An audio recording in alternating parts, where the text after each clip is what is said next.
ಹಳೆಯ ಚಿನ್ನದ ಒಡವೆನ ಅಧಿಕ ಬೆಲೆಗೆ ಮಾರಬೇಕೆ? ಅಂದ್ರೆ ಆಟಿಕಾಗೆ ಕಾಲ್ ಮಾಡಿ 8880 ಅಟ್ಟಿಕಾ ಗೋಲ್ಡ್ ಕಂಪನಿ. ನಟ ವಿಜಯ್ ರಾಘವೇಂದ್ರ ಮತ್ತು ಶ್ರೀ ಮುರಳಿ ಅವರ ತಾಯಿ ನಿಧನರಾಗಿದ್ದಾರಂತೆ. ಅನಾರೋಗ್ಯದ ಸಮಸ್ಯೆಯಿಂದ ಸದ್ಯ ಅವರ ತಾಯಿ ನಿಧನರಾಗಿದ್ದಾರೆ ಅನ್ನೋದ್ರ ಬಗ್ಗೆ ಡೀಟೇಲ್ಸ್ ಸಿಗ್ತಾ ಇದೆ.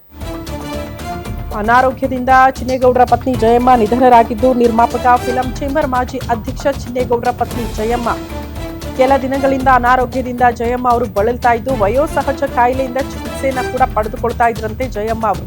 ಚಿಕಿತ್ಸೆ ಫಲಕಾರಿಯಾಗದೆ ಜಯಮ್ಮ ಅವರು ಕೊನೆಯುಸಿರೆಳೆದಿದ್ದು, ಜಯಮ್ಮ ಅವರನ್ನ ಕಳೆದುಕೊಂಡು ಕಣ್ಣೀರು ಹಾಕ್ತಿದ್ದಾರಂತೆ ವಿಜಯ್ ರಾಘವೇಂದ್ರ ಮತ್ತು ಶ್ರೀ ಮುರಳಿ. ಇಬ್ರು ಕೂಡ ಸಹೋದರರು. ಅವರ ತಾಯಿ ಈಗ ನಿಧನರಾಗಿರುವ ಸುದ್ದಿ ಕೇಳ್ತಾ ಇದ್ದಂತೆ ಭಾವುಕರಾಗಿದ್ದಾರೆ ಇಬ್ರು ಮಕ್ಕಳು ಅನ್ನೋದರ ಡೀಟೇಲ್ಸ್ ಸಿಗ್ತಾ ಇದೆ.